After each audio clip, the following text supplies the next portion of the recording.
sometimes hear this sound when you're walking in New York City? That sound is the sound of an accessible pedestrian signal.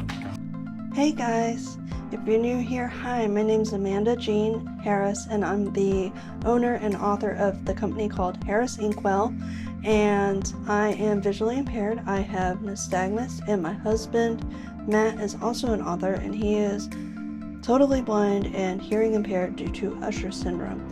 And one of the things that we use when we go out and travel is those alarms like what you saw in the previous clip.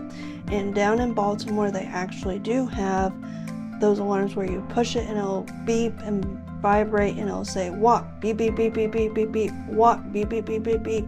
And then when it's time to go, it'll also make a different beeping sound to let me know that it's safe to cross. And I've learned how to recognize these patterns and even how to cross without these signals due to orientation and mobility. That is for me to get around safely with a white cane to get to point A to point B. And my husband and I, never ever ever let our visual impairment or blindness get in the way of travel. We travel around just like anyone else. We just do it a little differently. And a special shout out to my teacher, Lisa, who taught me O&M back in Pensacola, Florida. You did an amazing job, Lisa. And with your tough love and teaching, I can go anywhere in the world, and I don't let my visual impairment stop me.